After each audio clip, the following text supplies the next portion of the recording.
মানুহৰ জীৱনত বাস্তুশাস্ত্ৰৰ প্ৰয়োজনীয়তা। বাস্তুশাস্ত্ৰ হৈছে প্ৰাচীন ভাৰতীয় বিজ্ঞান যিয়ে ঘৰৰ বা স্থাপত্যৰ সঠিক পৰিকল্পনা আৰু নিৰ্মাণৰ নিয়ম প্ৰদান কৰে। এই শাস্ত্ৰ অনুসৰি কোনো গৃহ বা স্থাপত্যৰ সৃষ্টি যদি নিৰ্দিষ্ট নিয়ম আৰু প্ৰকৃতিৰ শক্তিৰ সৈতে সামঞ্জস্য কৰি কৰা হয়, তেতিয়া মানুহৰ জীৱনত সুখ, শান্তি, সমৃদ্ধি আৰু স্বাস্থ্য থাকে। বাস্তুশাস্ত্ৰৰ মূল উদ্দেশ্য হৈছে মানুহৰ জীৱনৰ আৰু বাসগৃহৰ মাজত এক সুষম সম্বন্ধ স্থাপন কৰা। মানুহৰ দৈনন্দিন জীৱনত বাস্তুশাস্ত্ৰৰ প্ৰয়োজনীয়তা যথেষ্ট গুৰুত্বপূৰ্ণ।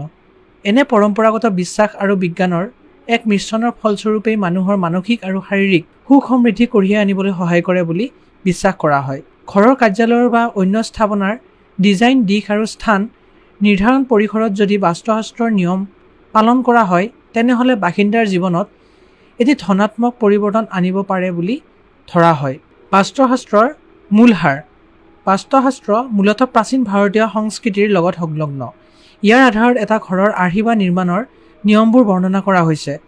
বাস্তুশাস্ত্ৰৰ মতে পৃথিৱী, পৱন, অগ্নি, জল আৰু আকাশ এই 5টা মৌলিক উপাদানৰ লগত সম্বন্ধৰ সুস্থিৰতা বজাই ৰখা হৈছে। বাস্তুশাস্ত্ৰৰ নিয়ম অনুসৰি যদি ঘৰৰ আৰ্হি নিৰ্মাণ কৰা হয়, তেনেহ'লে এই 5টা উপাদানৰ শক্তিৰ লগত সুস্থিৰতা আনিব পাৰে আৰু মানুহৰ জীৱনত পৰিপূৰ্ণতা আনে। বাস্তুশাস্ত্ৰৰ 5টা মৌলিক উপাদান। পৃথিৱী হৈছে আটাইতকৈ গুৰুত্বপূৰ্ণ মৌলিক উপাদান। বাস্তুশাস্ত্ৰ অনুসৰি ঘৰৰ ভূমি নিৰ্বাচন পৃথিৱীৰ শক্তিৰ সৈতে সমন্বয় কৰি কৰা উচিত। পৱন বা বায়ু হ'ল জীৱন শক্তি। ঘৰৰ দিশ, বায়ু চলাচল আৰু বাতাবৰণৰ পৰিষ্কাৰতা পৱনৰ লগত সম্পৰ্কিত। অগ্নিশক্তিৰ সঠিক ব্যৱহাৰে ঘৰৰ উষ্ণতা আৰু ঐশ্বৰ্য কঢ়িয়াই আনে। ই মূলতঃ দক্ষিণ-পূব দিশৰ লগত সম্পৰ্কিত। জল বা পানীৰ শক্তিয়ে স্বাস্থ্য আৰু সম্পদ বঢ়াই তোলে। ই উত্তৰ-পূবৰ লগত সম্পৰ্কিত। আকাশ বা স্থানৰ মাত্ৰা ঘৰৰ শুৱলতা আৰু বায়ু চলাচলৰ বাবে প্ৰয়োজনীয়। বাস্তুশাস্ত্ৰৰ মূল তত্ত্ব আৰু নীতি। বাস্তুশাস্ত্ৰৰ তত্ত্বসমূহৰ ভিত্তিত ঘৰৰ বা কাৰ্যালয়ৰ নিৰ্মাণৰ সময়ত নিৰ্দিষ্ট নিয়ম পালন কৰা উচিত। ইয়াৰ মূল নীতি হৈছে প্ৰকৃতিৰ শক্তিৰ সৈতে এক সুষম সম্বন্ধ স্থাপন কৰা। ইয়াৰ কিছু নীতি হ'ল উত্তৰ-পূব দিশৰ শুৱলতা।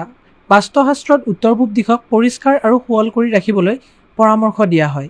এই দিশক ঈশ্বৰীয় শক্তিৰ স্থান বুলি গণ্য কৰা হয় আৰু ইয়াৰ শুৱলতা বজাই ৰখা হ'লে স্বাস্থ্য, ধন সম্পত্তি আৰু সুখ আহে। ৰন্ধনাগাৰৰ দক্ষিণ-পূব দিশ। বাস্তুশাস্ত্ৰ অনুসৰি ঘৰৰ ৰন্ধনাগাৰ দক্ষিণ-পূব দিশত থাকিলে সৰ্বাধিক উপযোগী হয়। এই দিশ অগ্নিৰ শক্তিৰ লগত সম্পৰ্কিত আৰু ৰন্ধনাগাৰ এই দিশত থাকিলে পৰিয়ালৰ স্বাস্থ্যৰ উন্নতি ঘটে।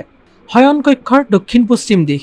বাস্তুশাস্ত্ৰৰ মতে শয়নকক্ষ দক্ষিণ-পশ্চিম দিশত থকাৰ পৰামৰ্শ দিয়া হয়। এই দিশে শক্তিৰ আৰু সুস্থিৰতাৰ প্ৰতিনিধিত্ব কৰে, যিয়ে শান্তি দূৰ কৰি সেৱনৰ মাধ্যমেৰে সঠিক বিশ্ৰাম দিয়াত সহায় কৰে। ঘৰৰ প্ৰৱেশদ্বাৰৰ দিশ। ঘৰৰ প্ৰৱেশদ্বাৰৰ উত্তৰ বা পূব দিশত থকাৰ পৰামৰ্শ দিয়া হয়। এই দিশবোৰ সৌৰশক্তিৰ পূৰ্ণ প্ৰাপ্তিৰ বাবে সৰ্বাধিক অনুকূল। উত্তৰ দিশ হৈছে ধন আৰু ঐশ্বৰ্যৰ দিশ। পূব দিশ হৈছে বুদ্ধিমত্তা আৰু বিজ্ঞানৰ দিশ। বাস্তুশাস্ত্ৰৰ বিশেষজ্ঞৰ মতামত। বাস্তুশাস্ত্ৰৰ মতে বাস্তুশাস্ত্ৰৰ মূল লক্ষ্য হৈছে মানসিক আৰু শাৰীৰিক সুস্থতা। বাস্তুশাস্ত্ৰৰ মূল নীতি হ'ল মানুহৰ জীৱনৰ বিভিন্ন ক্ষেত্ৰ যেনে স্বাস্থ্য, ধন, সুখ আৰু সম্পৰ্কসমূহৰ মাজত এক ধনাত্মক পৰিৱৰ্তন কঢ়িয়াই অনা। বিশেষজ্ঞৰ মতে বাস্তু অনুসৰি ঘৰ নিৰ্মাণ কৰিলে ঘৰত মানসিক চাপ, উদ্বেগ আৰু অসুস্থতা হ্ৰাস পায়। শুভ শক্তিৰ বৃদ্ধি। বাস্তুশাস্ত্ৰই শুভ শক্তিৰ প্ৰবাহত ধনাত্মক প্ৰভাৱ পৰে বুলি ধৰা হয়। ঘৰৰ অৰ্থনৈতিক স্থিতি আৰু সম্পদ বৃদ্ধি পাওঁতে ইয়াৰ গুৰুত্ব আছে। বিপদৰ হ্ৰাস। যদি কোনো ঘৰৰ বা স্থাপনাৰ বাস্তু অনুসৰি নিৰ্মাণ নকৰা হয়, তেনেহ'লে সেইটো অশুভ শক্তিৰ প্ৰৱেশৰ